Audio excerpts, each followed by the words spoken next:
listening to episode 235 of Mitolife Radio. I'm Matt Blackburn, your host, and today we're doing a best of show with Charles Barber of Crucial 4. This was one of my first 10 episodes when I started this podcast, and it's always kind of embarrassing to go back in time and listen to yourself because so many of the things that I believed 3 years ago have changed, and I would say that I've become more balanced in my approach. I've started to move away from the word toxic and look at things more in context and with a less dogmatic lens. So what I say in these best of shows don't necessarily reflect my current views, but I thought this show was definitely worth posting, especially now that we're in summer. And it's an ideal time to start playing around with some of these ideas that Charles talks about.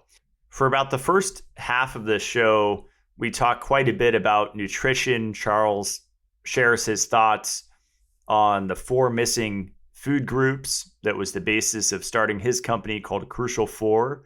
We talk about supplements. Are they necessary for health? Dairy, raw dairy, the recommended daily allowance levels, B vitamins, stress, animal products. And then we talk quite a bit about what is the best way to garden and how to even start farming. And I like that he talks about really advanced methods in this podcast, but also simple methods where if you just want to get started, which is what I'm into because I'm just getting started with this. So I'm really liking going back and listening to this episode with Charles because I'm learning a lot and it's finally starting to click now that I've actually started to get my hands into the soil. So enjoy the show. Here is Charles Barber.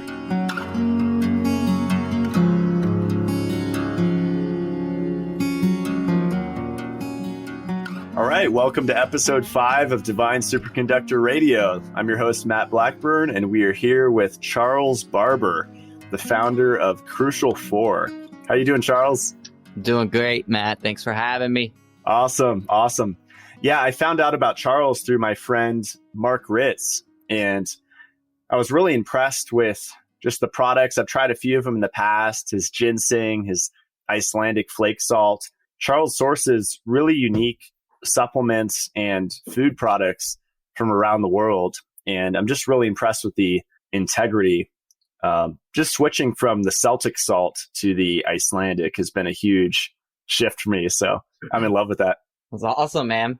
Yeah. So what is Crucial 4? Can you kind of break down what it's about? It's basically 4 missing food groups, correct? Yeah. It's like all of us, whatever you want to call us, highest priest from Atlantis that are reincarnating in the food world, like you and me.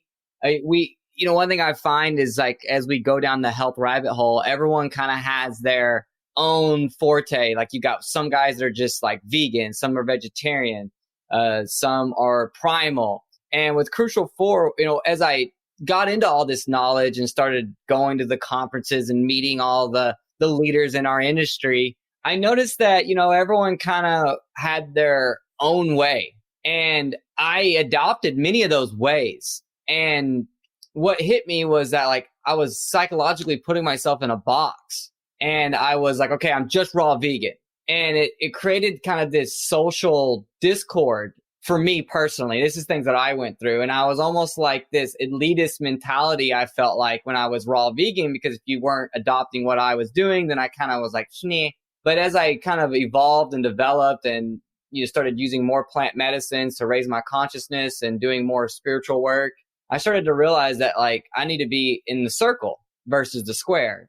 And at the end of the day, that really what that means is like encompassing everything. And I also had children. So that was big for me too. Like, how do you raise healthy children? And you put them on these diets that really haven't been proven, fully or had thousands of years of use. And so I kind of went back to history and obviously looked at Weston A. Price. And so I started, eating more meats and things, and just came out of it all as like saying, okay, like I'm just going to eat really good food, high quality food from really good soils. I'm not going to try to be this way or that way. If I'm going to have a way, it's going to be like, obviously I'm not going to eat conventional. I'm not going to eat anything that's factory farmed. I'm not going to do anything like that. I'm just going to stick with food. So the crucial 4 missing food groups is a combination of all these different areas. So we do have, like non-GMO grass-fed colostrum. We do have ants. We do work with elk velvet. But other than that, everything else is a plant or an algae or a mushroom, So, an 80-90% vegan products, don't get me wrong, power to the plants. That's where we really need to be pushing that. We talked about that yesterday. But Crucial 4 was kind of this collaboration of bringing all that available to people. So, it wasn't just saying like, okay, this is the only way. The idea of there's many rivers, but they all reach the sea. And for some people, that starts somewhere else than where I started, where you started. And so I wanted to be able to be a light or an avenue or resource for them to be able to explore health from many angles, I love it. Yeah, it's funny how we have such a similar background. We were both raw vegan and kind of came out of that and realized how aggressive we were, compassionate to the animals, but not to people. It's like, that doesn't make any sense. Yeah. I struggled with that. Even in my family, I remember going to, Christmases when I was raw vegan and just like disgusted at everything, and it just created a discord in my psyche. And I've just learned that, it's okay, just be the light, be the change. You can't bitch all the time. I don't know. Anyways, for those that understand, they understand. For those that don't, oh well. I think it's a maturity thing. It's something some of us have to go through, and you and I did, obviously. And it's part of the journey. Yeah, exactly. Yeah. So cool. And you mentioned in our conversation yesterday that you're really focused on bees and plants mostly, right? Yeah, right now on Crucial 4 Farms, it's all about growing plants and herbs. I've traveled a lot, and there's just certain herbs I can't get real good quality of. And typically it's stuff from China, 9 times out of 10 typically. And I want to start growing it here in my zone. So like for one of those herbs, it's goji berry. We talked about that, but focusing on these super herbs, superfoods, growing the 4 missing food groups. And what are those?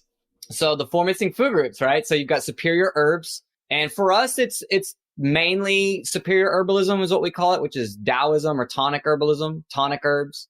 Not inferior herbs, but the farm is going to kind of expand on the inferior herbs. So inferior herb like olive leaf, like that's an inferior herb, right? You can't take that in large amounts every single day forever, right? And just to kind of educate people on what the difference is. A tonic herb is going to be something more like reishi mushroom. It's safe. Pregnant women can take it. It's a food. And when you go to these cultures, the reason we call them 4 missing food groups is because they're foods and they're incorporated in the cuisine. So a lot of the Asian cultures, it's soups. And my wife's Laos.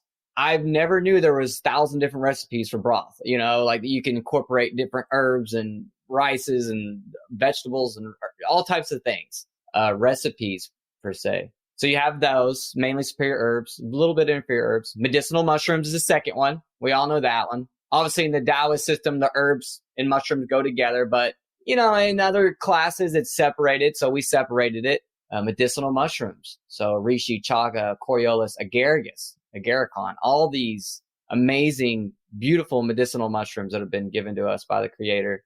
Algae and seaweeds is the third food group. So we work with the black gold spirulina that we get from South America that I don't think anyone's importing it anymore because it's too expensive. Everyone's getting this stuff from Colorado, or not Colorado, the Colorado River out of California mainly, from what my numbers can tell me. But we have that. We also do chlorella. We get the chlorella from Taiwan, the one Mike Adams, really went out and showed what's the best chlorella. So we went after that one. I'm looking at marine phytoplankton again for some reason.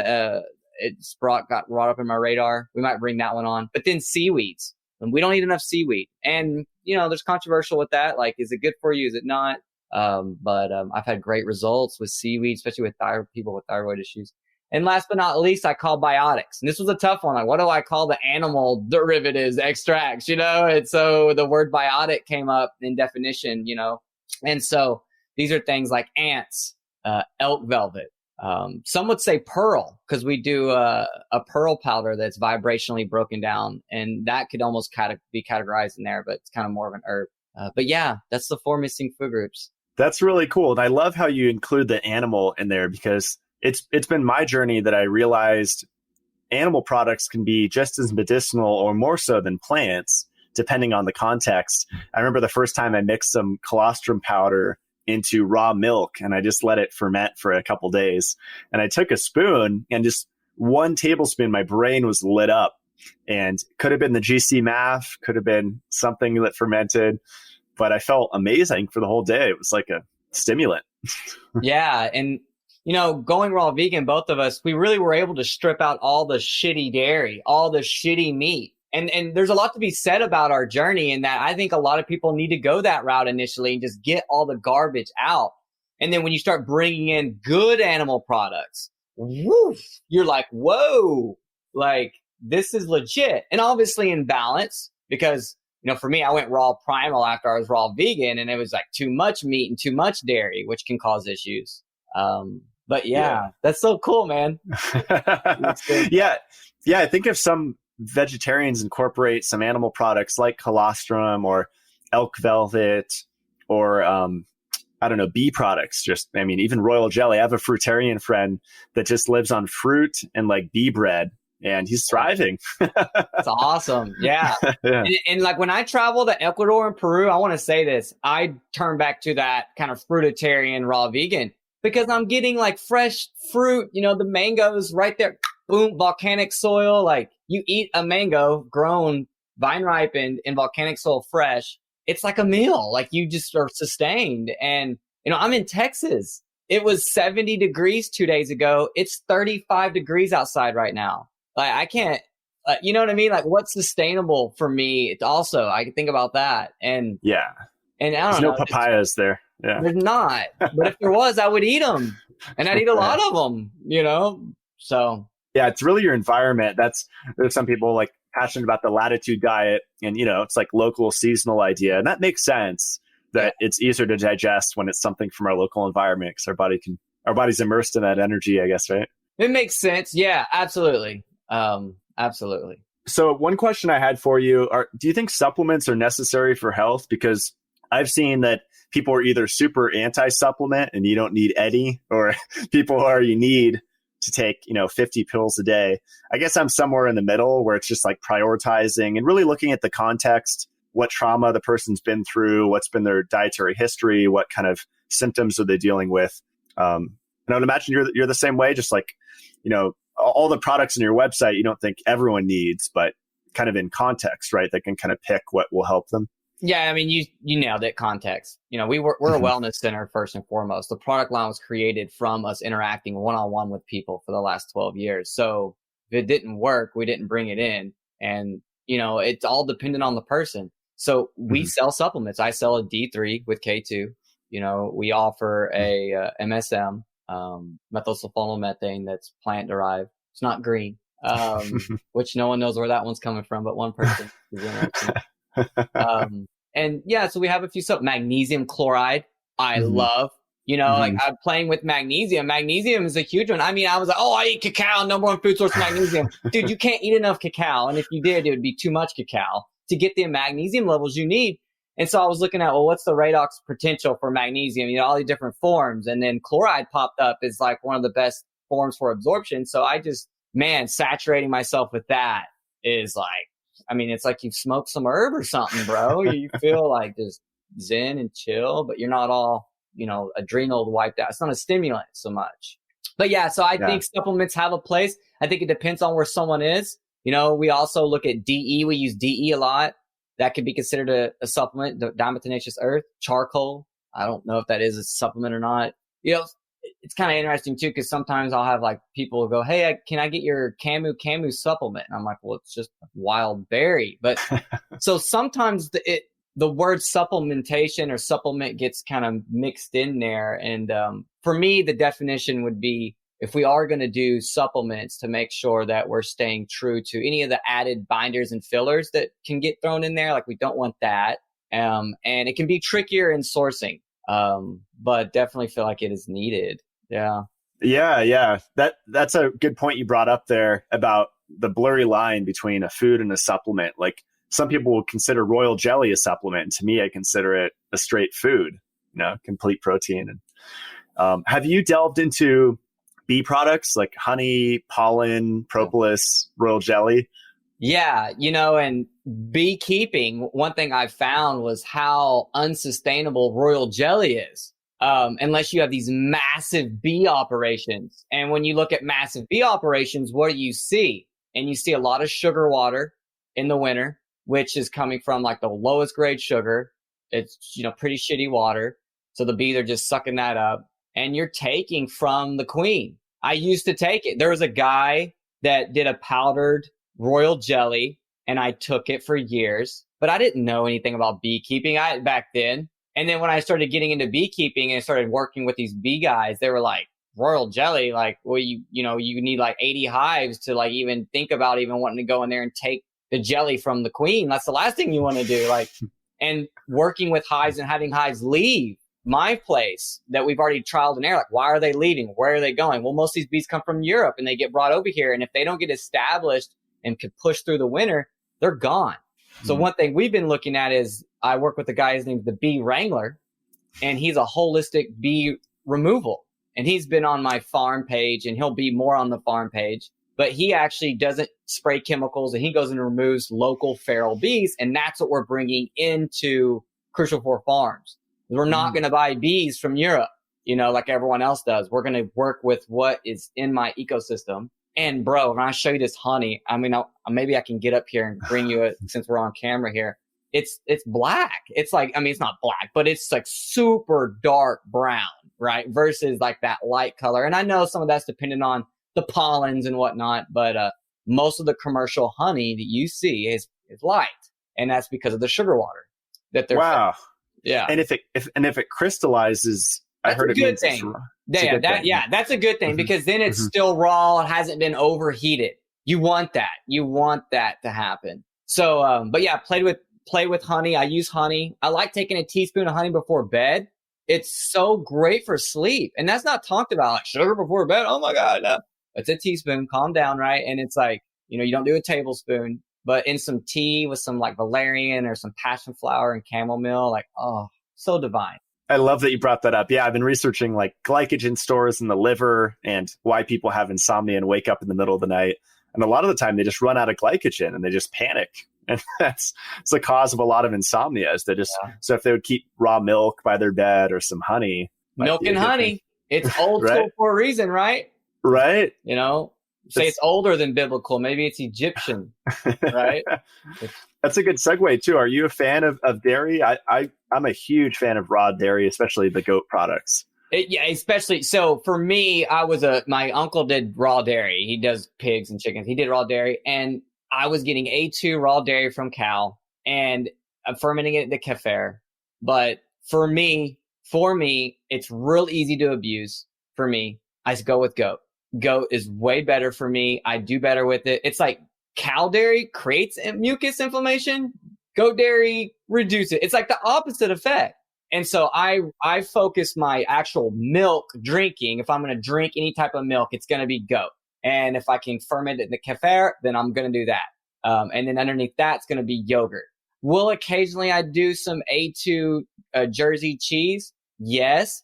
But I'm like a sorcerer. So I'm like, I know where things come from. I have that time to spend. Most people don't. So I tell my clients, stay away from it. Go feta, go goat. Because if you're at Whole Foods trying to get, and it says raw milk cheese and it's coming from cows and it's coming from Europe, it could be good, but more than likely it's not. So I stay away from the cow dairy, but I do the goat. I like sheep too. I've played with sheep yogurt. I've even seen some research that like sheep yogurt's got way more nutrition in it. Camel milk, I've had that. But goat, I got a goat farmer right down the road, so. That's awesome. Yeah. I kind of live on it. I would say I'm like dairy based and I feel good, but mostly goat. I saw an article you wrote on your website called the RDA myth. So recommended daily allowance. From what I know, those are set artificially, like purposefully low, right? Well, like yeah, the requirement. like so the requirement is so you don't die. That's like the least amount of nutrition you need so you don't die, and it's based on like a 21-year-old or some shit, right? What 21-year-old cares about health unless you're like us, right? Who did this is our mission, and we just tuned into that. But even back then, we weren't even doing raw dairy back. We weren't looking at that so much. But yeah, it's just a big joke, and it's hard because I'm over here trying to get people to understand the connection between the microbiota and the fourth organ in the GI tract where the chi is stored, the dantian, and understand the energetics of biological transmutation, and understand that, like, look, just because on the back of the label it doesn't say 1,000% vitamin C from absorbic acid doesn't mean that it's no good, right? It's like just because it doesn't have all those numbers and ding, ding, ding, ding, ding. It reminds me of like a casino machine, like flat. You turn it over and you're like, whoa, 1,000% of this. And now you have all these companies saying, oh, we have superfood blends. And then they just spike it with all these fractionalized vitamins and they sprinkle a little superfood in there. And all the marketing's about superfoods, all the, the pictures are these superfoods and how they're good for you. But at the end of the day, you look on the back and you're like, well, this company's, they have 1,000%. I'm like, but they're adding these things to it. So, trying to get people to understand that the RDA is kind of, it is what it is. It's not the best guideline for us to follow. I feel like Inside's the best guideline. So well said. Yeah. And I was thinking of MLMs when you were talking about that. I think they're dime a dozen, right? Yeah, and a lot of the sourcing for the vitamins are a lot of the time petroleum based, right? And it's we're just feeding that industry. Right. It's crazy. Yeah, especially B vitamins, I think. And coal tar derivatives. Dr. Bob Marshall, which RIP, Premier Research Labs, a lot of people don't even know he's passed yet, was connected with him very closely. And he was a big proponent in that. He's the one who really came out and showed me the difference between a fractionalized vitamin, coal tar derivatives, like B vitamins, all this stuff. Blew me away, his research that he did. And he had big money out of Austin to do that too. So, wow. What are your favorite sources of B vitamins? Because I've been having a lot of fun taking extracts of like B1, B3. I know B products have a lot of them, but just curious your general thoughts on B vitamins and like what your source. I used to make a kefir because kefir is loaded with B vitamins. So there's kind of multiple. In my world, you can't really say there's one because my approach is like this cornucopia diet where I eat a little bit of everything and try to keep this abundance of nutrition flowing. But bee pollen and fermented in kefir, okay?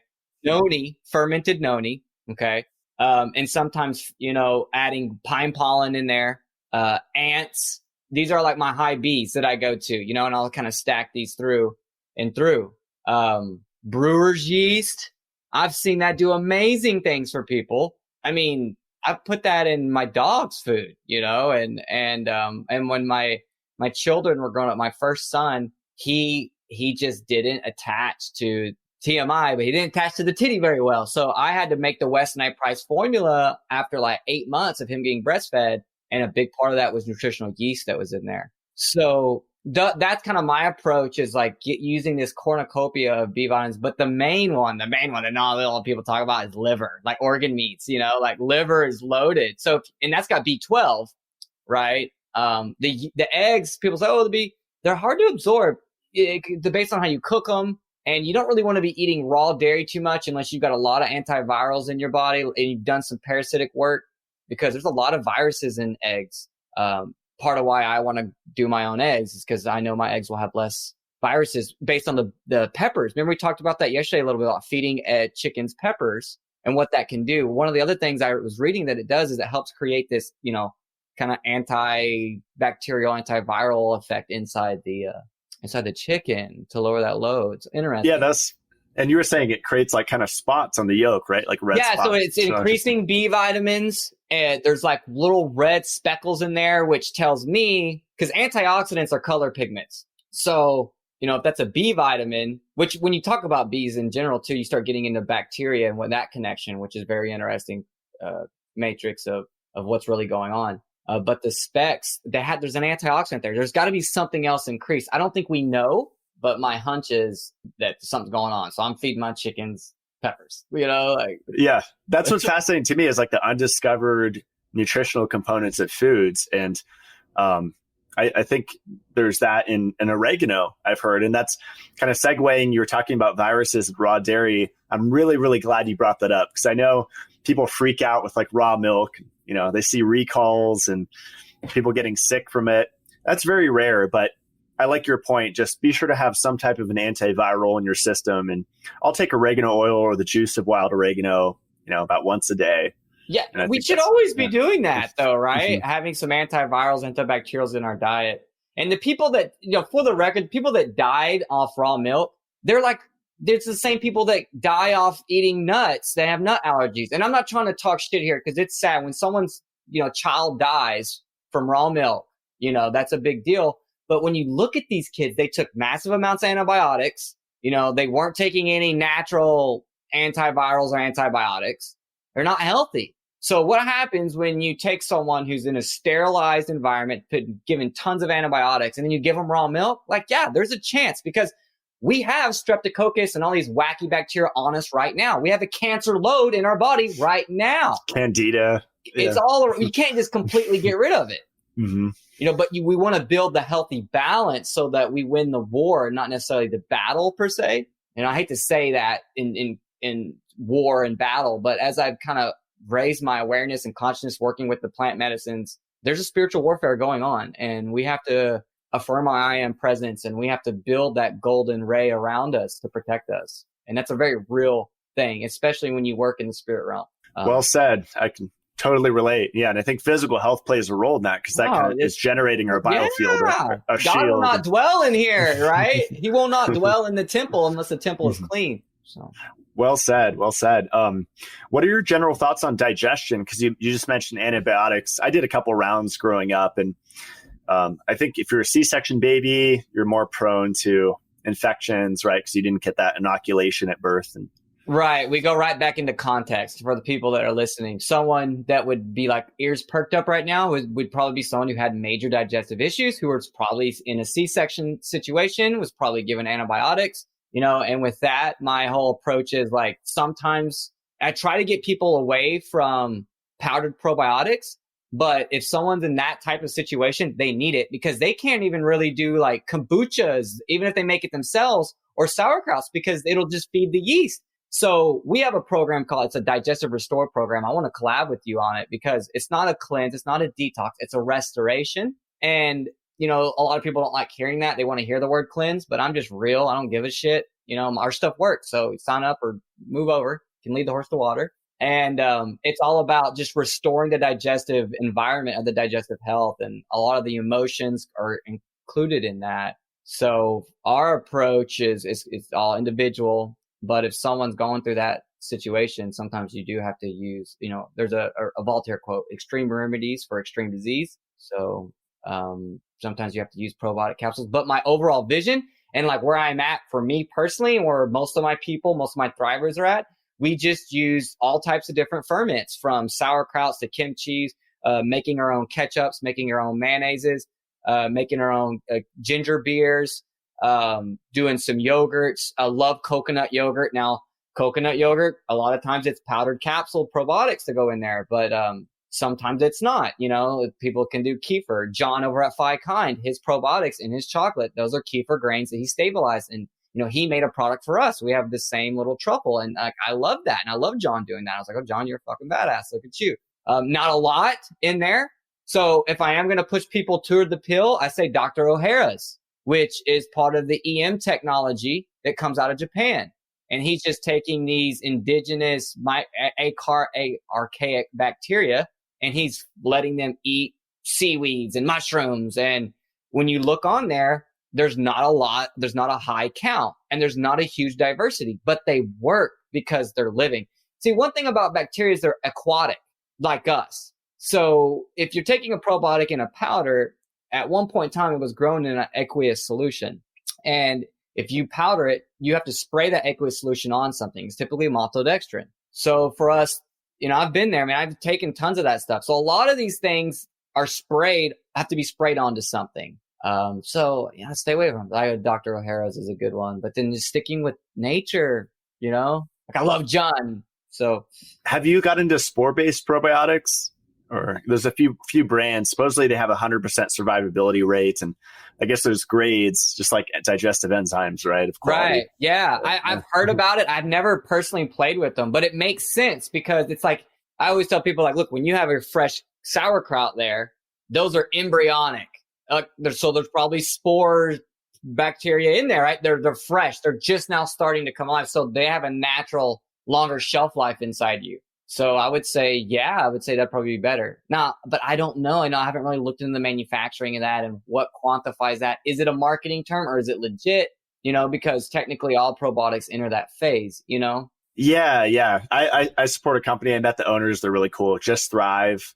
And Enviromedica makes one too, but I love the people at Just Thrive. And I feel something from them. I like to just break those in my ferments. So usually I find myself fermenting mostly in the summer just because it's warmer and things ferment within a few days. And it's a lot of fun. I'll have to try that out because sometimes I need recommendations. And yeah. Awesome. We all learn from each other. It's fun stuff. Have you ever tried Dr. O'Hara's? No, I'm going to look him up. Yeah, you would love it, Matt. It's he wins best probiotic award for the last 6 years in a row. He's got all these awards, and it's like D Doctor and then OH. I'm a terrible speller, but it's like OH is how you start it. Dr. O'Hara's, and I've got a picture of it. I'll send it to you when we get off here. Awesome. Yeah. It's always fun to try stuff. Do you work with clients or have you with stress? Because I've been researching Hans Selye and all these people that have talked about stress decades and decades ago, and it seems like that's the number one killer. I mean, it just shuts down everything. These books is like the stress books, right? Right there. So and it's because it's my journey too. I hold stress well. I have high energy. I have a lot I want to do, but I can get stressed out pretty easy as a visionary trying to be a COO, which isn't my calling. I'm a CEO, not a COO. And there's two differentiations there. But stress is the number one killer. In Chinese medicine, before we look at nutrition, we look at stress. If someone comes to me and they're super stressed out to the point to where they're not even producing cortisol anymore, before we put them on anything, I'm just like, you need to do yoga. You need to learn how to move your chi. You need to meditate, float tank, sauna. We got to get you chilled out, get the parasympathetic nervous system, switch. Yeah. What I notice on Instagram, I'll make jokes or post memes and just people getting offended. That's a sign of high stress. Seeing how easily you can get offended. If you don't have your holy ohm on you, then you're going to be like, oh my God. Yeah. It's so easy. Yeah. The Instagram, social media demons. Yeah. That all get. Yeah, that's so true, man. I didn't think of it like that. It's funny. You're funny. Because people just seem like they're probably bee deficient. And that kind of segues in my next question. Do we need animal products? Because to me, I think veganism is nearly impossible. I think it's possible, but it's pretty hard. But vegetarian is much better. Because it's just proven, Yeah. Yeah. I mean, the Essenes were vegetarians. A lot of people, they were vegans. I'm like, no one really knows. Let's be honest. But at the end of the day, the food quality back then was probably different, but we know they didn't eat flesh. So I mean, I think that vegetarianism is definitely the stronger approach. I've researched amino acids, and it just seems like it's quite difficult to get a strong protein. People say, beans and rice, but it's they're weak. It's not. Depends on where you live, I mean, if you're in a tropical climate, and that's how your parents were raised and your genetic expression is really favoring that. But I've never heard of veganism anywhere other than from these people that it's almost like it started as a diet and then merged into a lifestyle somehow. And so for me, it's I think veganism is great for an extended period of time, but you have to cross that bridge and start to a new level of your journey and awareness. And so I don't want to discredit it. I just don't think should be a lifestyle. And it sure as hell isn't sustainable for me to be vegan in Texas. That guy that did that documentary, it drives me crazy. Cowspiracy. And he talks about how the carbon sequestering and the methane gas, does he not realize that all that shit from those cows, and I'm going to talk grass fed here, because he said grass fed was worse than conventional in the sustainability aspect because the cows need more room.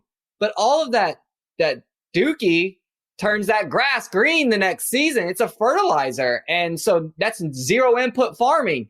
So most farmers that are growing vegan, they're growing organic, but they're having to buy all these inputs organic fertilizers from God knows where, tons of heavy metals because it's not regulated in the organic industry, which definitely needs to be talked about a lot. But yeah, man, it's just kind of crazy to make those claims because it's more sustainable actually to eat more plants. It is, but to eat them locally. But we definitely need some animals in our diet here and there. So yeah, Mark and I were talking about you, and he brought up, I guess you guys talked about how the cows, when they eat the grass, they pull it up with the root and all, and I guess that kind of opens the soil up, right? I mean, there's a whole mechanism. Yeah, the only bad thing about cows is they're heavy. So obviously you're not going to be growing, garden vegetables on there. But when you're a grass-fed beef farmer, my uncle was one, so I learned a lot about this. You're not just growing grass. You're growing clover, hairy vetch, you're growing peas, you're growing a whole mix, and you throw that out.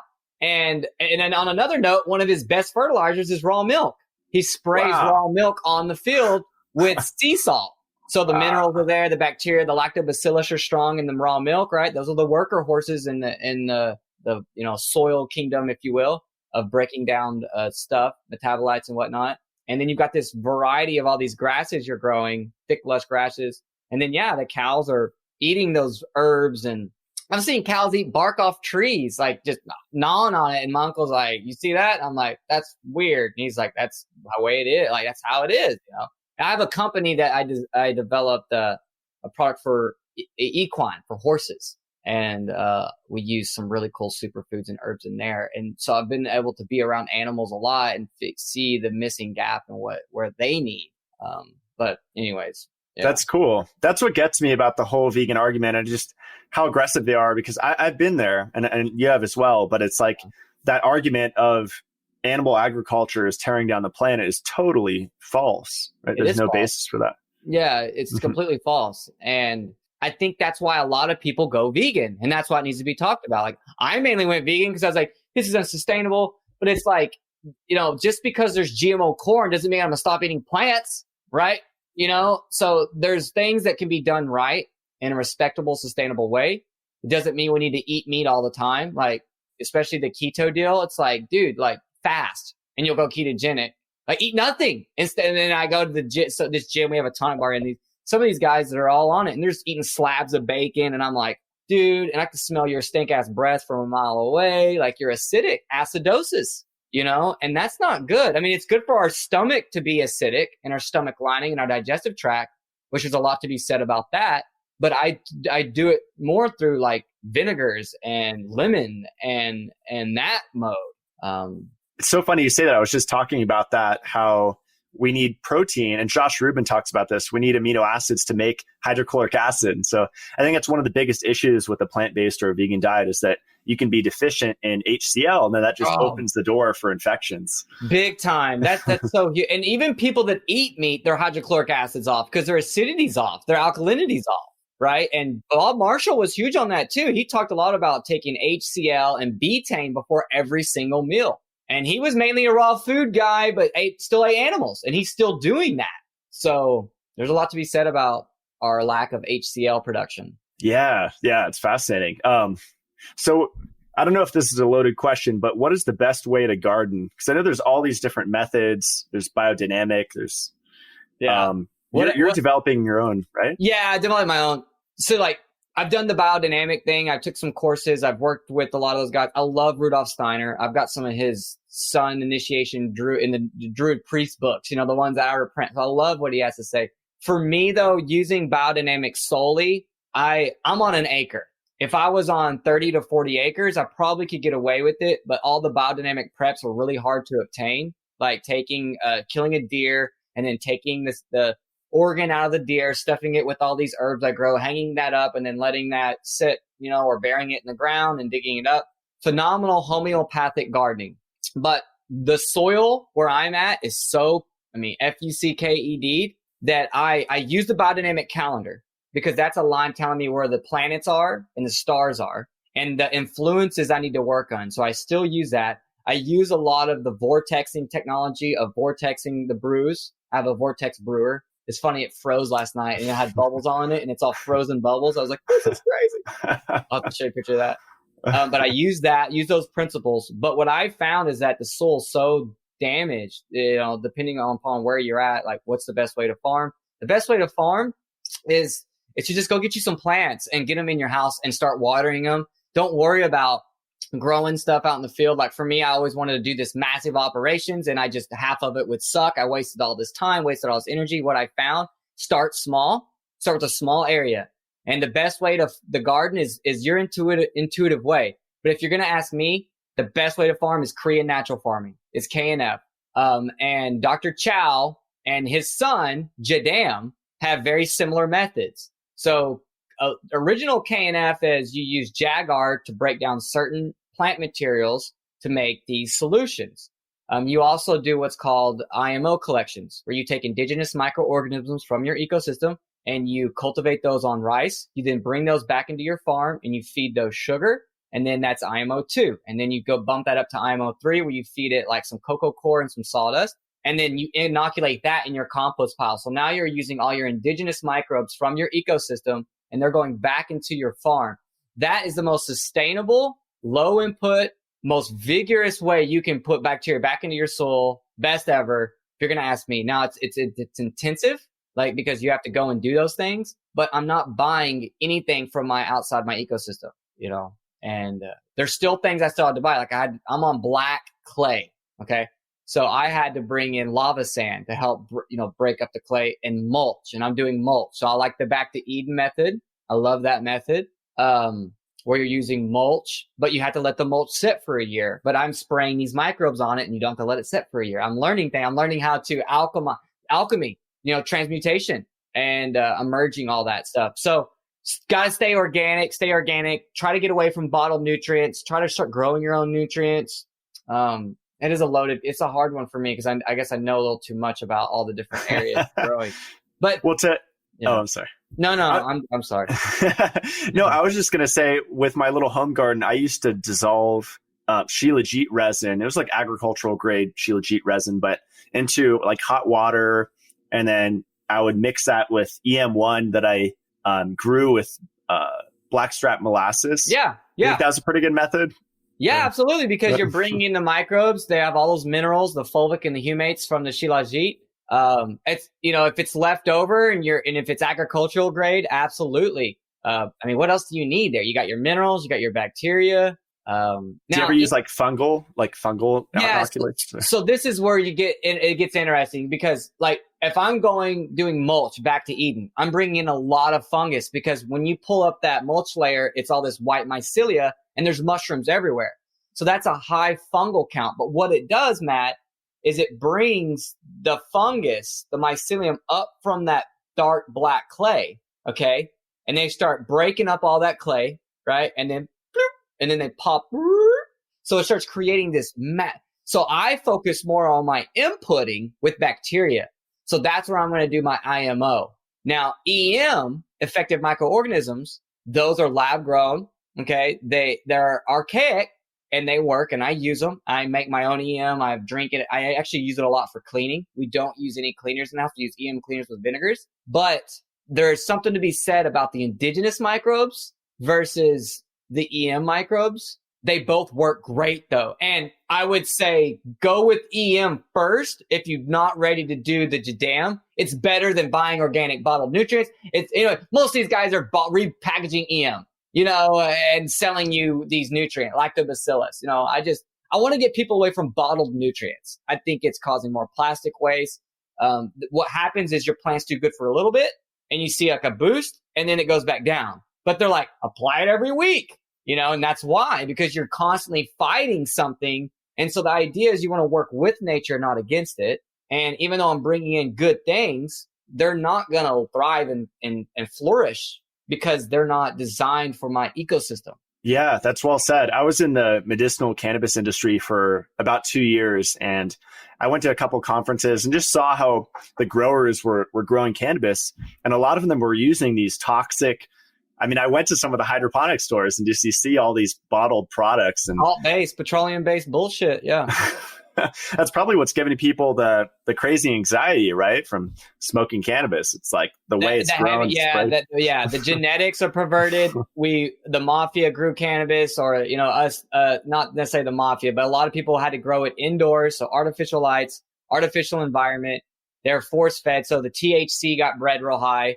None of the CBD got bred. No moon and stars. There's no moonlight. There's no sunlight.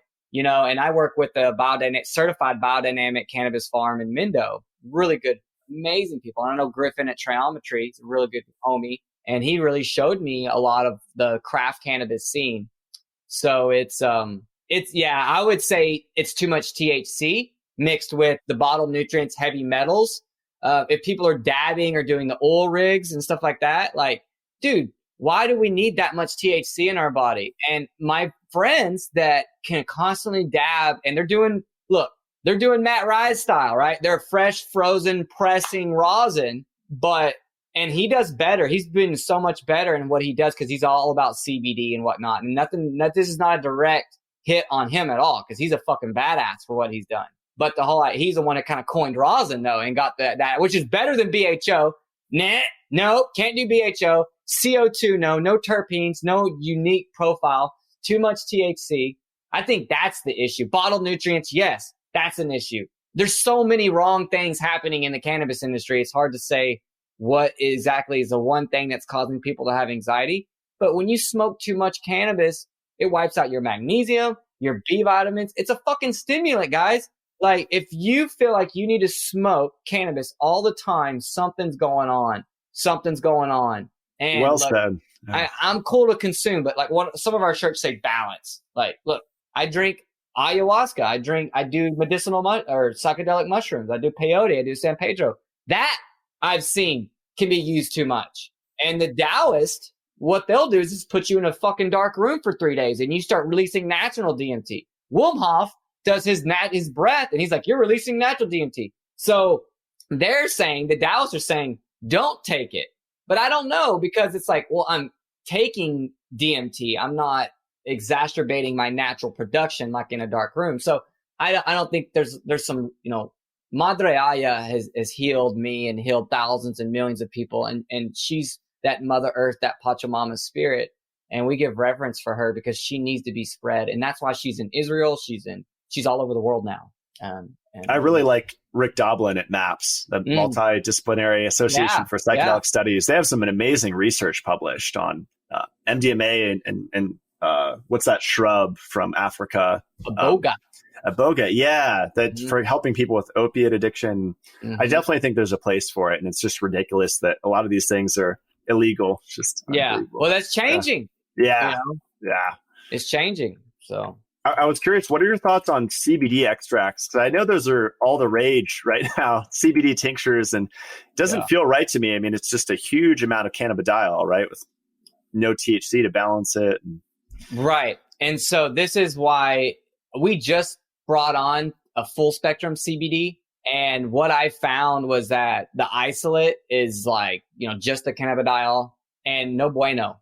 And that there's this whole family of CBD that exists, CBN, CBDR, CBG, whole family, this cornucopia. But there's also terpenes that are not talked a lot, and how they influence the metabolism of cannabidiol and CBD. And the terpenes are the smells, for those of us that don't know, the essential oils.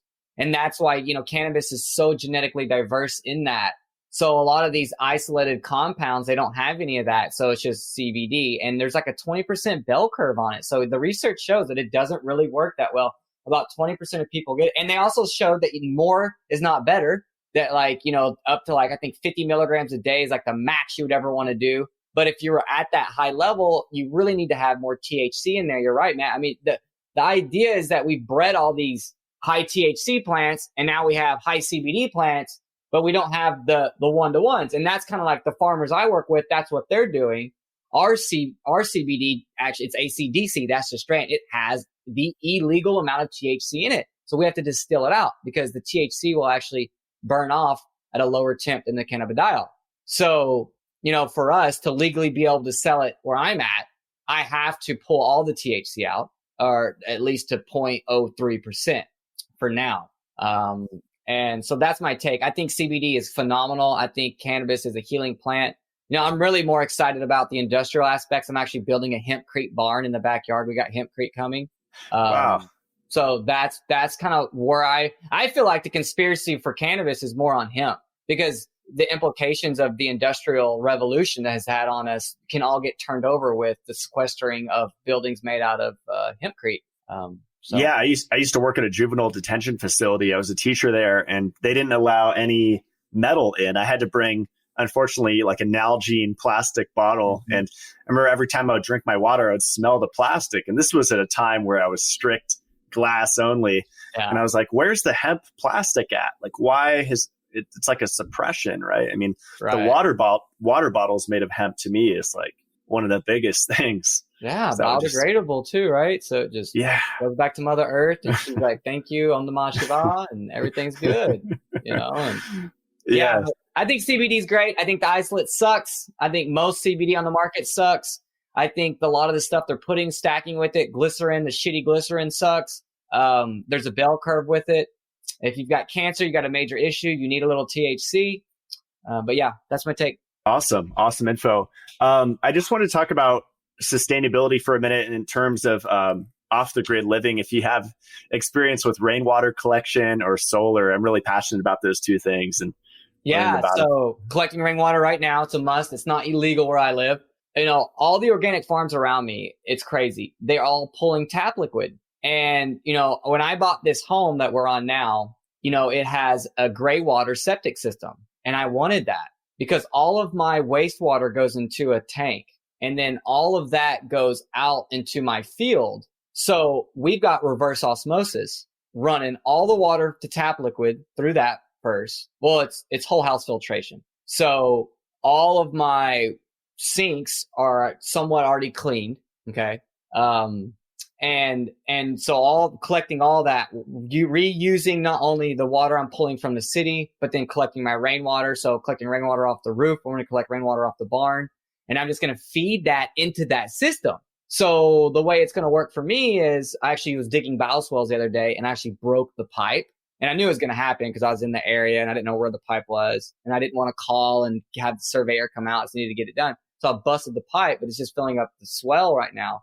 But see, I'm going to connect that rain line to that pipe and then reconnect it. So I'll just have a valve system. So I'll literally be able to open up my rainwater collection valve and send that out. Obviously, it's going to run on a pump. It's got to pump it, and that's going to go out to all my fields. So I'm not going to have hardly any city water on my plants that at least isn't being filtered dramatically because my septic tanks all hold EM.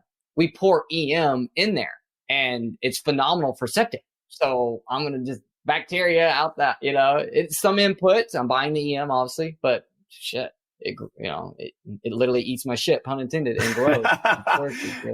Yeah, I lived in an RV for a bit, and they sold the septic cleaners and all that. I didn't know EM works. That's pretty cool. Yeah, EM works phenomenal for anaerobic fermentation. So yeah, very cool. Do you use solar there, or any kind of like wind turbines or anything? Yeah, where I'm at, we don't have solar yet, but we're gonna do both. So I'm in an area where I can do wind and solar. Cool. So we're gonna do both. For me. My dad, he's so old school, but he has a point, and I'm going to say it, Dad, my stepdad, actually. What do we do with all the batteries when they go bad with the solar?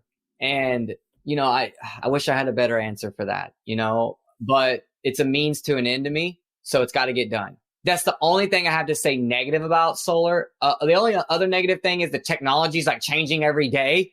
So I'm really hesitant about going out and buying a setup. And then next year I get online and I see one that's 1,000 times better because all this technology we should already have anyways. We shouldn't have to worry. We should all have, we have a Tesla coil on the north and south pole of the earth and everything should be powered. And we don't have to worry about any of this shit, to be honest. That's what should happen. But here we are. We got to still be the change in what situation we're in. And, solar, awesome. But wind.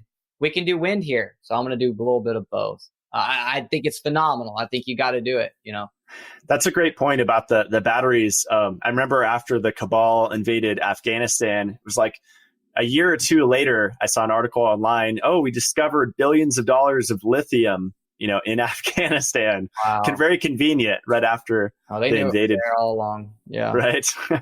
That's part of the plan. Yeah. So I have some questions from my friends here to ask you, and we could just we could just run through them real quick. Yeah. Best herbs for skin and how to properly use them. Best herbs for skin. Like to apply to the skin or to take internally, right? Because like good skin, if you think about it, is a conductor of the internal frame. Like if you look at someone, like both of us, we have pretty red kind of skin. We're not pale. Well, someone would say, oh, well, you guys have great skin. And I'm sure you get it a lot. I get it all the time. But my main thing for that is Sazanja berry. It cleanses my blood, cleanses my liver.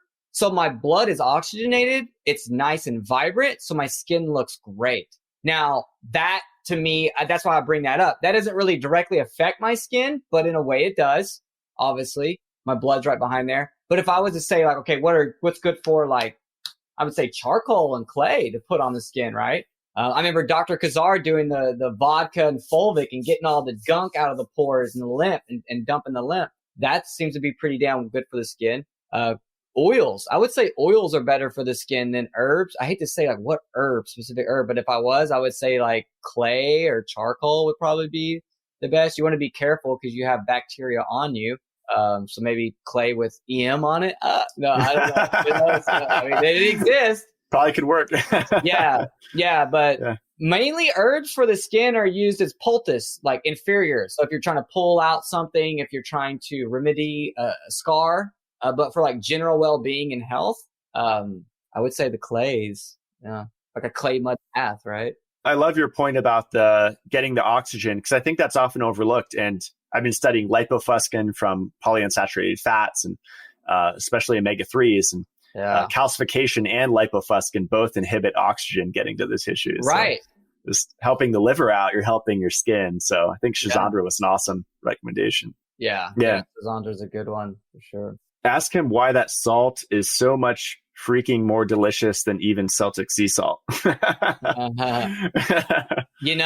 I was the same way when I first discovered it. I'm like, it's like so salty, but for years I played with Himalayan, and it's been proven that the Icelandic is the most mineral dense salt in the world. I mean, that's been just proven scientifically. It's all journaled there. I mean, you can mineral analysis something. I would say that's probably why, because it's more mineral dense. And when you have wild foods like in our cacao and our maca and our lucuma and all these foods, people eat the chocolate. They're like, holy shit, I hate chocolate. This is really good. Why? And why isn't it like extremely bitter? Why is it like palatable? And I'm like, well, it's because the minerals. So back to the salt.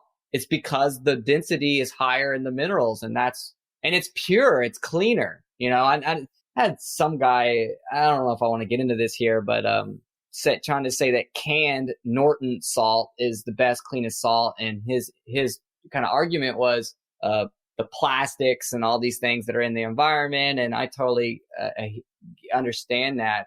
But from the testing I've gotten from all the stuff we get from Iceland, there's no plastics in the salt. So I don't know. I think everything's contaminated. It's just like, yeah.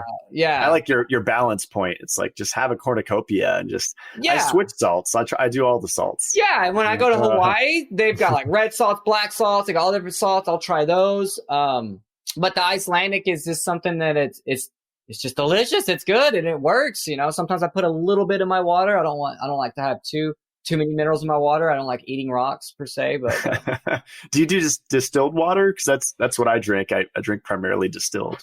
Yeah. So what I've been doing is taking spring water. I just can't get to put myself into putting tap liquid in anything. And I was getting spring water out here, but yeah, man, it's got heavy metals in it and it's got contaminants in it. So I distill that, and it's crazy because when I distilled the tap water, it came out, it still was like needed to be ran through a carbon filter. It had a funky ass weird taste still.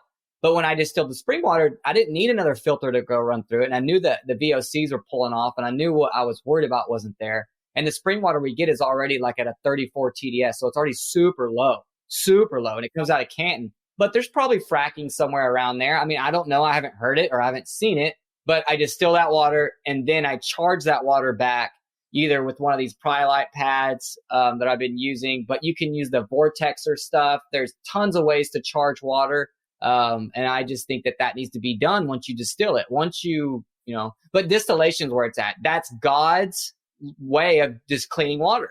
And so the reverse osmosis is great, but it doesn't pull everything out. It's not sustainable, lots of plastic. And I just get worried about that not because I'm worried about plastic specifically in the RO, but mainly because I'm just worried about plastics in general and that they're fucking everywhere like heavy metals. So I want to reduce my exposure as much as possible. And so I do a 316 stainless steel distiller. And, it's $3,000, but I need to put them on the site. You could put them on your site. Durasteel, they're the guys. They have an affiliate program. They're badass. So for all your people that want to get behind, I've done some research. There's no plastic. There's the float is fucking steel. Cool. Yeah. That's like the one I have, the Aqua Nui I have on my website. And I have a gallon one, and then I just got an automatic distiller, which I'm excited because it's a lot of work to keep pouring it in. It is. It is. And that's why I got a big one. I got like a 12-gallon holding tank, and then the big one up top. That's cool. You made a lot of good points though, especially the plastic. I mean, I only know of 2 ways to practically get plastic out of the body, and it's with ozone, or I think sweating gets out a little bit as well. It's tough, man. Yeah. It's tough. I've heard DIM can work sometimes, but I don't even know if that's legit. I think that's more so blocking bad estrogen, which can be caused from the plastic, a hormonal imbalance in the body. Xenoestrogens is what plastic shows up in the body, guys. What does that mean? Xeno means foreign. A foreign hormone in your body. Oh, I wonder why everyone's always mad at each other and they're always pissed off. And craving cannabis, want to get high all the time. Well, it's probably feel well. Yeah, they don't feel well. Oh. Yeah. Another question, what's the best setup for urban gardening? Might have already covered it, but I guess maybe just a very simple backyard. Yeah. If you're going to do urban garden, you definitely got to do raised beds. That's what I would suggest. Unless you're trying to market garden, like that Curtis Stone guy, but, that's so fucking intensive. Like you better quit your job. Drip system, mulch, raised beds. Set it and forget it. You go out of town, you got to worry, have your drip run to your rainwater collection. Would you say getting like an inline filter is important? You have to. Yeah, your drip will clog if you don't. Yeah. I mean, especially if you're pulling rainwater because there's debris and junk. Because you need multiple filters actually, and that's a headache sometimes. But drip's going to be the most sustainable because obviously spraying water in the air, and it just goes everywhere. It's not very sustainable. Are you a fan of? It's just one of my questions of greenhouse gardening because I know there's so much stuff falling from the sky. I mean, barium, aluminum, we have acid rain that really affects the soil. And I know I even played with like tarps that allow in like 99% of all the full spectrum frequencies of light. Are you a fan of greenhouse gardening, or what are your thoughts on that in general? If you're going to be a real gardener, you have to have a greenhouse, and everyone always wants a better greenhouse when they build one. Like I built one, I'm in there, that fucker's full. I'm like, I need a bigger one. I love greenhouse gardening. I mean, it's amazing. Matt, it was 77 the other day. It got down to 25. I've never even seen it shift. It normally shifts about 30 degrees. Yeah. Holy fuck, bro. That was like, oh my goodness gracious. If I didn't have my greenhouse, everything would have been toast. So I've got seedlings already sprouted. They would have been gone without the greenhouse. So, wow. But then, talking about the acid rain and the fallout and all that stuff, you don't have to worry about that. With the greenhouse gardening, you're protected. And like our spirulina, it's all closed in greenhouses at 7,000 feet altitude. Most spirulina is not done that way. Most spirulina is done at a lower altitude and it's all opened up. Like the guys that do it out of California, there's no protection on anything on that spirulina. And it's dark, but and same with the Hawaiian stuff. It's all opened up. So it all can just come in there. Crazy. Yeah, I think we need to do more greenhouse gardening, especially if it gets people outside. For sure. Yeah. What's the best form of medicinal mushrooms? I think chaga is one of the best immunological foods out there. For us, we source a wild chaga, 8-year-old from Siberia, Canada, and Alaska. And some would say, why do you do Alaska? Because of the nuclear fallout and all this stuff. Chaga works a little bit different. It's a sclerotium, so it's not uptaking like a reishi mushroom would. So I don't have to worry about that. But it's phenomenal chaga. Like I've had chaga from all over the world. Some chaga from Alaska is kick ass. So I think chaga is one of the best ones. We do a combo for our people here that are, in the flu season. We do elderberry that we grow on the farm with chaga. We mix that together with raw honey. That and oregano, high vitamin C, knocks everything out, right? Stay on that. But yeah, I think chaga, agaricus, or I think it's agaricon. That's another one that's really up there. I haven't played with it a lot, but I would say it's going to be up there, right up there with chaga. Underneath that, I'm going to kind of switch gears to more performance and mine and say cordyceps, like real wild cordyceps from Tibet.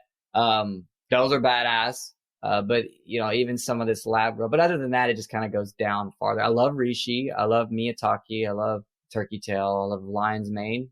I don't get a big hit from lion's mane. I don't know. I've taken like 8 different varieties. I've taken real mushrooms. I've taken everyone's lion's mane. I don't get a huge hit from lion's mane, but chaga, like I'll take our dual extract and I'll pop that in my mouth. I'll swish it. And I instantly just felt like stress reduction, tingly. Same with reishi spore oil.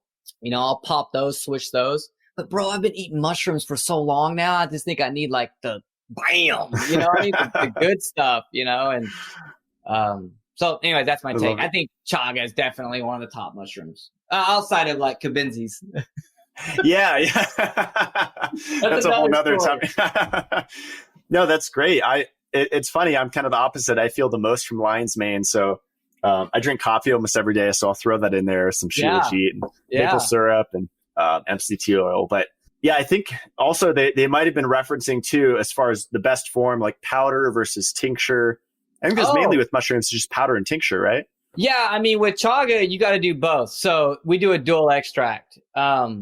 And like the way we'll do it is we'll soak it in alcohol, okay, and then we'll pull the mark out, which is the actual chaga, and then we brew that into a tea. So instead of cutting it with water, I'm cutting it with the tea syrup. We have a product called Immortal, which is like a tea syrup that I learned from one of my Taoist masters, which is alcohol-free extract of these herbs. But you need both. There's a lot to be said about that, because for that chaga product that I created, I wanted that to have everything, because the beta-lunic acid, the acids from the chaga help. It's been proven to break down the cancer wall, that hard calcium shell that cancer will start to build up on. And not only cancer does this, viruses are virulent. They'll hide up in spots. Parasites will hide up in there. Are you talking about like the biofilm? Yeah, up in your biofilm. Yeah, absolutely. And so what's going to break that wall? And humates can sometimes do it, but the acid from the chaga mushroom has been proven to do it. But you can only get that in alcohol form. But then there's, because when you read about mushrooms, you get all the benefits, but they don't tell you, well, these are hydrophilic and these are hydrophobic. So these compounds will come out in water, but these won't. These will come out in alcohol. So the best form is a dual extract. And I think that's the best. The powders, like we use the powders in breakfast, and they're not real mushroom powders. And I don't agree with what that guy says so much about how the beta glucan count, and it's very specific beta glucans that show up in rice that don't show up in mushrooms. So as long as you've got that testing there to show that. But Mark and I, Mark's like, well, what about and I'm like, Mark, I'm telling you, if it's true what this guy is saying, then one of my biggest mentors that I followed for years and met, Paul Stamets, is full of shit. And he's not. Like, he's gotten thousands and thousands of people healed from his mushroom extracts that are grown on rice bran and oats. And I've bought some of those kits and grown them. So is it the best? Maybe not, but it's way cleaner than the shit from China. And there's levels, right? Yeah. There's levels of it, bro. I mean, obviously wild mushrooms are the best. Mm-hmm. I saw this thing where Fit for Sigmata had the mama, what's her name? They had her out to Finland, and they're like, yeah, we're going to go check out our mushrooms out in Finland. And I'm like, well, none of the mushrooms from that company come from Finland. So I don't know what's going on out there. It all comes from China. Yeah. Instantized stuff. So, but you have to steam extract the mushrooms too, but dual extraction is the best way to go. So a question for me came up, because I make chaga mushroom tea sometimes. So are you saying that it's better to do the alcohol extract first for like a month and then take those chunks and extract them in water, or does it matter the order? You know, I don't think it matters because they're not going to come out in the water, and what's not going to come out of the alcohol, you know, we just do the alcohol first because we're doing like lunar extractions, and you know, I'm trying to break that down and let that set. And then once we're ready to pour, we just make the tea right there. We put it in a pressure cooker and just brew it. And so, and I can simmer that down, you know, for production manufacturing reasons, we do it that way. But I don't know. I don't even know if there's research on what to do first. I've even heard of when you make a tea to freeze it and it breaks the cell wall even more and then brew it again in the water. Interesting. Yeah. Wow. Yeah. Daniel Vitalis gave me that info.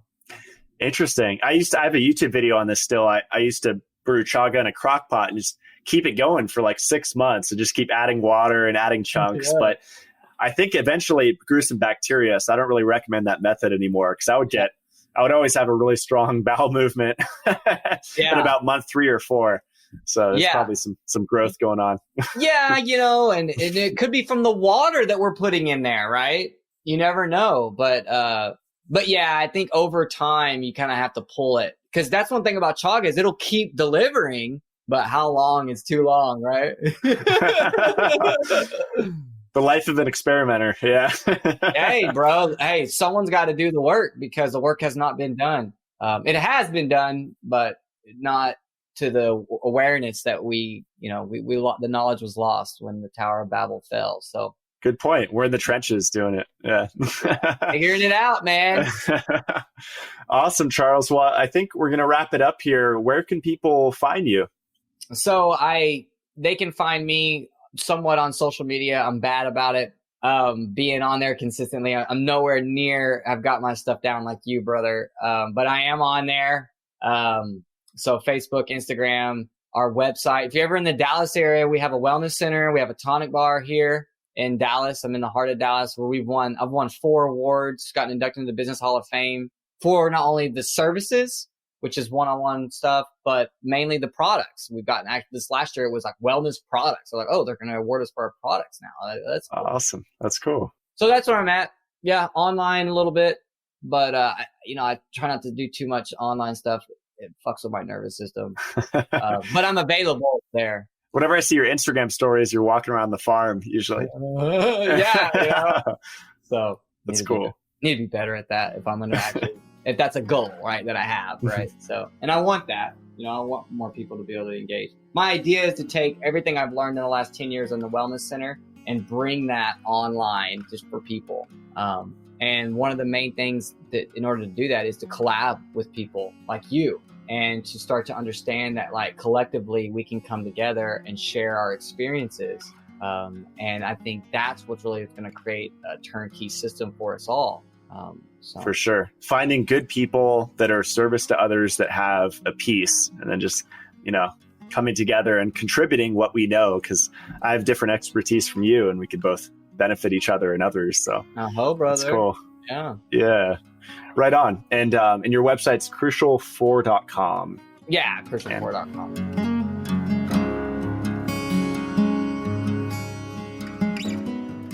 That's all for today's show. I really enjoyed going back and listening to this one because there's so many valuable tips that Charles shared. I liked his point that we should be getting away from bottled nutrients and aspire to produce our own nutrients. The things he said about EM, effective microorganisms, was really interesting, that most of the companies are just rebottling and rebranding the EM1 product. I also really like that he offered beginner tips. For example, if you're just starting out like I am, then EM is a great place to start and you will notice a benefit. But maybe the next level would be to cultivate indigenous microorganisms from your own environment that are adapted for that environment. So you'll get better results potentially. With the current growing dome that we have here, I just tried to simplify it as best that I could and worked with EM1 and poured several bags of biodynamic compost and worm castings all over the garden.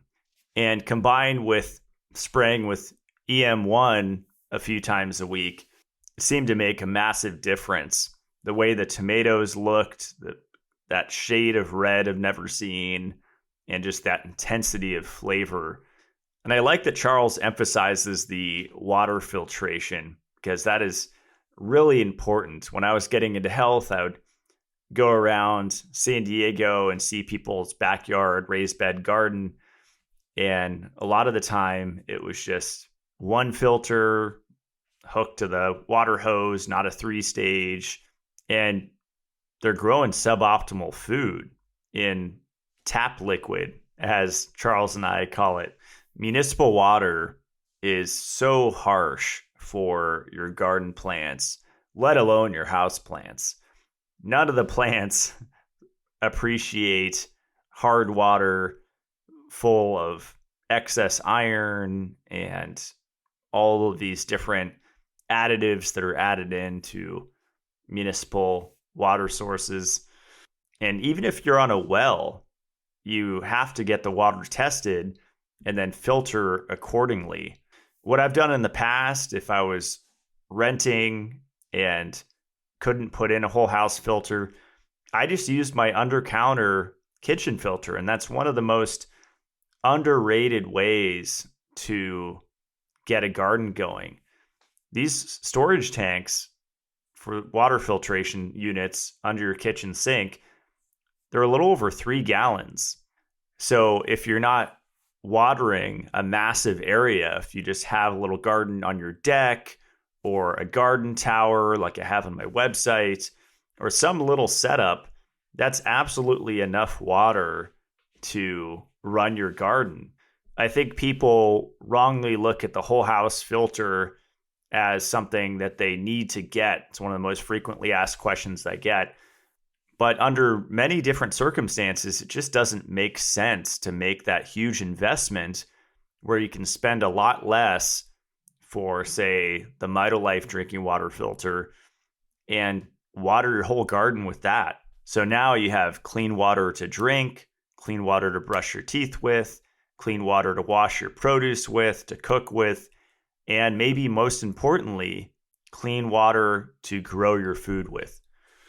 So whether you're a beginner or an advanced gardener, hopefully you got some really useful tips out of this episode. Check out Crucial 4 at crucial4.com. They just released these cone mold antennas, and I'm going to have to listen to his new podcast that he did with an electroculture expert. That's a really advanced method of gardening to basically, the way I understand it, this is probably overly simplistic, but bump up the voltage in the soil. So you're basically supplementing your plants with increased electricity, which will increase the plant's immunity and growth rate and nutrient profile and all of that.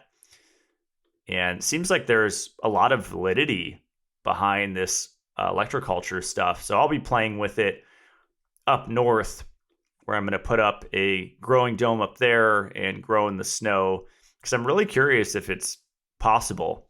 And I think especially with a little propane space heater in the winter, especially in maybe the 1 to 2 month period where it gets down to almost 0 Fahrenheit, it should be a really interesting learning experience. So check out their YouTube channel as well. That's Crucial 4 on YouTube. And the podcast that I refer to, the video is called Using Electroculture One-on-One. I'll be listening to that on my journey back to Idaho. And if you missed out, that there's an episode coming, a sequel to the Why I Moved to California episode that I'll have to make at some point in the next month. So stay tuned for that. The YouTube Academy members got kind of a behind the scenes of the explanation there, if anybody cares. But long story short, I love my family, but this environment is really rough, and some people like myself, are more sensitive than others to air, water, EMFs, and my body, my mind, my spirit just feels so much better up north. And I feel so much better in the cold instead of the extreme heat. So, AKA forest, more than the desert. And there's a lot more to say, but I'll leave that for the sequel to that solo show that I did. My website is matt-blackburn.com. You can check out my CLF protocol, calcification, lipofuscin, and fibrosis. I believe this protocol can benefit everyone on the planet with various different health conditions, because just nutrient balancing and helping to reduce these three accumulations can go a long way to reducing oxidative stress throughout the body. If you click on shop, you can see all of the recommended products. Just want to give an update about the drinking water filter. I made a massive investment in this project February of this year, to be fully transparent. And since then, all I've released is 30 filters, and that was version 1, which mostly is just cosmetic, but same functionality of the one that's been worked on for most of this year. But just wanted to be transparent there that this was actually a huge leap for me, and actually quite a loss with all of the delays that happened. So I'm the founder of Mitolife, and I don't have investors. I'm not beholden to anyone. And that makes me a little vulnerable financially, especially with huge projects, especially with one as big as this one. So it's been about 7 months late from what I anticipated. And that's been very, very frustrating. And it's been really rough on me financially. And we're a really small company, only a handful of people. You can count on one hand that actually run operations at Mitolife. So really appreciate your support, sharing the products with your friends and family, and following if you have a stage where you share health information. Because every time I decide to start a new project, it's at greater risk than some of these giant companies, let's say Garden of Life, that got bought out by Nestle. And I used to be partnered with a supplement guy that his main goal was to build up the company, get investors, get shareholders, and then sell it for hundreds of millions of dollars. To me, that's a different integrity, a lower degree of integrity. That's a different energy to the company. I know a lot of my friends that own supplement companies don't have that same approach. It's their baby. They're going to nurture it. They put their heart and soul into it. And that's Mitolife for me. So I just wanted to give that backstory and explanation about the drinking water filter. It's been really frustrating and really financially difficult to get through this year with that project being in limbo and, about 7 months late. There are some big names in the water filtration industry. One of them stands for pH, and another one starts with the letter O. Those are the two big water filtration companies that I won't directly name by name, but they're really popular. And I could just say that this one blows those two out of water, both in price and effectiveness. I think the water filtration industry has been corrupted by this obsession with crystals and structuring and vortexing and extra oxygenated or alkalized. I think all of this is really ridiculous marketing, and you could do all that stuff later. You don't need that built into the system. The focus for a water filter should be filtration, taking out all the acids, all the contaminants, and then remineralizing it to make it non-aggressive. Everything else is akin to buying a truck and spending $10,000 for your seats to massage you. That's really what you're paying for with these water filters. I'm looking at an undercounter right now called the BioRenew system that sells for $3,500, and it is worse than the Mitolife filter. It doesn't hold a candle to it. It's harder to change the filters, harder to service. There's multiple weak points of failure. Whereas the Mitolife one, you're not using inline filters, you're using twist-off filters. It's so easy to maintenance, which is really the key of how a water filter works. You know, one of the most frequently asked questions is, how often do I have to replace the filters? And there is a general answer to that, but the more accurate answer is it depends on your source water. So if you're on spring water, like I am, an off-grid cabin, it's probably once every 2 years. But if you're on municipal water, then it's, for most filters, 6 to 12 months. And then for a few of the filters, the RO and the remineralization, it's 1 to 2 years. But the replacement cartridges for the filters are not expensive. They range anywhere from $30 all the way up to $105 for the reverse osmosis membrane. But keep in mind, the RO membrane, you only have to change out 1 to 2 times a year. So worst case scenario, we're talking about $265, give or take, to replace every filter once a year. And I would say that's if you have really bad hard water, municipal water source. So that's it for the water filter. If you've been waiting for it, I don't know what else to tell you besides it's been really frustrating for me. Just keep an eye on the website and know that when it comes back in stock, this is a built from scratch unit and there's nothing like it. So if you get a chance to snag one, I would do so while they're in stock. If I had to give an estimate of when they're going to come back, I'm going to say mid-August. So anywhere from the 14th to the 18th. Just keep an eye on the website specifically that week, and most likely we'll get a few in stock that you'll be able to purchase finally.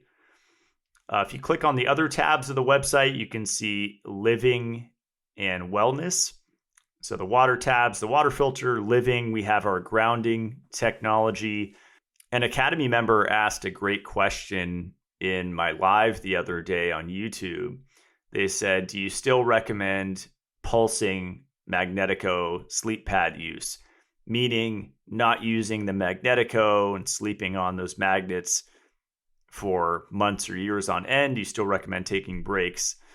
And my answer was, I wish that Dr. Dean Bonley was still alive to answer that question. Maybe I asked him in the show. I'll have to go back and listen to it. As far as I know, there's no issue with sleeping on it nonstop. But maybe if someone's more sensitive or they have different metal exposure, there's probably a lot of variables that influence how someone responds to that increased magnetic field long term. So for that reason, I always offer the alternative of conductive sheets. And people get all overly complex with these. And I do recommend the premier way to use it is camping, which you think you wouldn't need to ground if you're camping because you're already grounded, but you're not, because you're not sleeping on a leather hide in your tent. You're sleeping in some type of a synthetic polyester tent that's insulated from the earth in a sleeping bag. So what you really want to do is get a Mitolife grounding sheet, stuff that in the sleeping bag, get the ground rod kit, and hammer that or pound that with a rock into the earth outside your tent and sleep grounded like that. And the reasoning is you're away from Wi-Fi signals, most likely. Potentially, you don't even have cell phone reception if you're truly camping. And you're going to get the deepest possible sleep and the cleanest upload of those electrons, those negatively charged electrons, into your body with no electric fields around you. That said, I don't think we have to turn off the breaker in our bedroom and have zero electric field to make grounding effective and or safe. I've used these grounding sheets in hotels with great results, great mental clarity and energy the next day. Did an experiment without the grounding sheet, didn't feel as good. But once again, you have to experiment with it yourself. And if you're just using it in your home, it's good to just try it and see how you feel. Maybe track your sleep, see if your REM or your deep sleep increases by sleeping grounded. But it does work better when you're further away from population dense cities. And then if you click on the wellness tab, you can see all of our supplements. Our newest product called Encephalon. That's a combination of phosphatidylserine derived from sunflower, not soy, which is more expensive. Brain Fit, which is a microalgae extract from a species called Phyodactylum tricornidum. That's been shown in 7 preclinical animal models to improve long and short-term memory, enhance learning, improve cognition, and reduce lipid peroxidation and oxidative stress in brain cells. And then that's also mixed with ginkgo biloba leaf extract, which, like PS, decreases cortisol, but it also increases blood flow and microcirculation to the brain. So check out the Mitolife Academy on YouTube. The last video of July posted one about the 2 devices that I like to use if I wake up in the middle of the night and I can't fall back asleep. And those have to do with cranial electrostimulation. And that's all for today's show. I have some exciting guests lined up for August. I appreciate you guys sharing this podcast with your friends and family. And I'll see you next Friday. Stay supercharged.